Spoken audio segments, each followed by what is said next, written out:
Alright, my dudes, welcome to the Planet Chili Coding Challenges Mark II.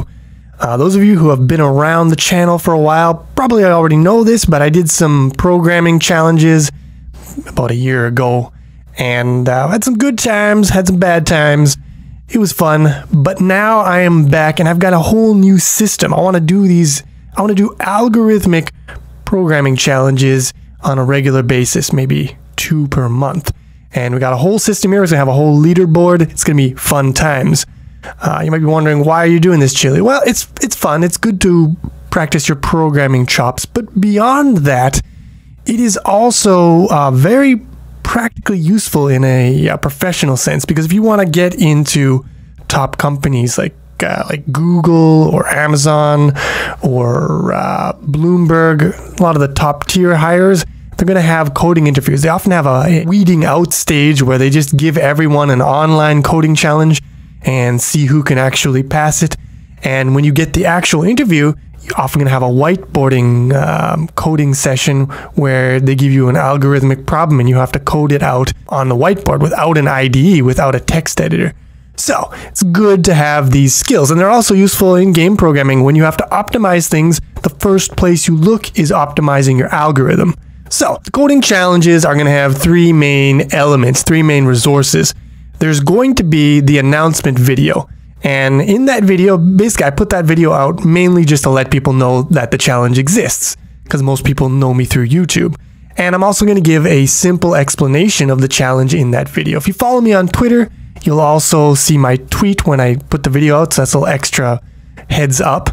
And the video will have in its description a link to the info page for the tutorial, which is going to be on the forum.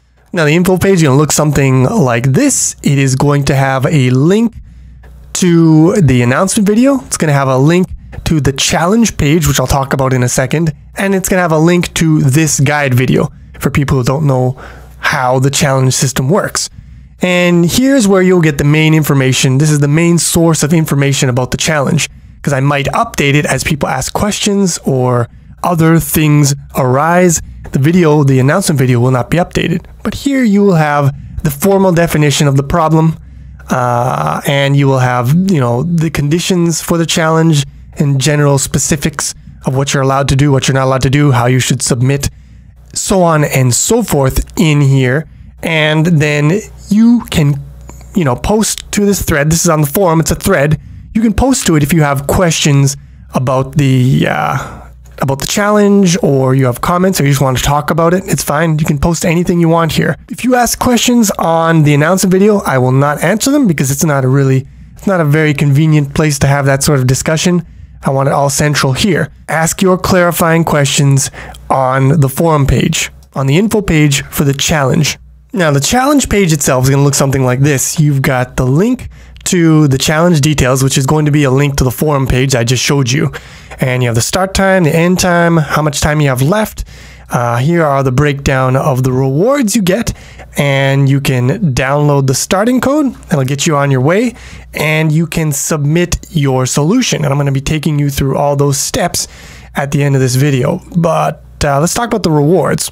You got your base reward value, which is if you complete the full challenge, which is to say that your code will pass all the tests that I throw at it and not time out. Now, you can also get partial points if your code is correct, if it is logically correct, but it times out in the larger tests. So it's correct, but it's not fast. That'll get you partial points. Those are the normal rewards. Now, there are also bounties, which are special rewards you get for fulfilling certain conditions. You've got mono bounties that are only applicable, that only one person can get. For example, the person with the fastest code, that one person will get this bounty. And the person who submits first and has full completion will also get a nice big bounty. But those are only for one person per challenge. Now, there's also poly bounties, which any number of people can get. For example, anyone who beats my ultimate solution will get a nice bounty. And these rewards are going to be tracked. They're going to be on a leaderboard, and you can view them on your home page and stuff. it's all going to be good. But enough of that. Let's go through the actual process of starting a challenge and completing it. So you're going to go to the Planet Chili Nexus. Either you're going to get there from the link on the info page for the challenge, or you can just go there by typing pat-planetchili.net. Doesn't really matter. And you might be saying, Chili, I thought that was only for Patreons. Well, it was, but now I've added a separate role, a separate account type for non-Patreons, so everyone can play along. So you're going to go register, and if you are not a patron, you're going to go non-patron registration. You're going to put in your information in here, and when that's done, you click register. And now you have your registration complete. Shows you your dashboard here. The only thing you're going to have is your algos, which is the points that you accrue by completing coding challenges. I call them algos. So anyways, you can go to challenges here, and you will get a list of challenges. This is obviously just test data that I put in my local server here. And here you can see there is one challenge. It is currently running. It's got 3 days left. This exclamation mark means that you have not yet submitted. You click on details, you get that page I just showed you before. You can download the starting code. Now the start code is going to be in this form here. It's going to be a zip. It's going to have a Visual Studio solution folder, nice and clean, that you can extract. You don't have to use Visual Studio to, go through the challenge. You can try it out on any programming language. You'll have to implement your own test system then. But if you have Visual Studio, this will make your life easier because I've implemented a nice little testing system to help you develop your solution. So you open that up. Let's just resize the window here. You've got the project. You can expand that, see the source files. There's a bunch of bullshit in here. Frame timer, you should maybe be aware of that if you're part of the community. Solution.cpp is the one that you're going to be interested in, because this is where you will actually write your solution. You don't really have to touch any of the other files. And the explanation for this file is in the comments here. But basically, you can include anything from the standard library, or you can also include Visual Studio intrinsics like SSE intrinsics and so forth. So if you know that stuff, you're allowed to use it if you want to, but it's not necessary at all. And then you're going to put your solution inside this namespace. You can't change the namespace because then you won't build and you will get a big F. You can implement any extra functions you want, any classes, but you must implement this function here, solve, which takes an input and gives an output. This is what is going to be called by my test harness that will be evaluating your code. So this cannot change, this interface here. And then you write your code here to solve the problem. It could call other functions that you put in here. It could call, it could instantiate classes that you define in here. But the ultimate work has to be done from this function here. So all of your solution has to fit in this file. You cannot do multiple files, splitting things up. That is not allowed. So it's possible to do, multiple classes or whatever in the same files. No problem with that in C++. So there's no real hamstring. So it can be a little annoying, but you have to deal with it. And usually you're not going to need that many, classes and functions and all that other stuff. It's not going to be that involved. So this is what you do. You modify this file. You can look in parameters.h. That just defines the input type, the output type, and so forth. It's not that useful, but it's there if you want it. Here we've got test data. I have supplied a bunch of different test cases. It has the name of the test case, the expected output, and the input values. So these tests will be run with the test runner system. We have a base test case, and then it has file test case, which inherits from that, loads those files, test data files, and evaluates your function against them.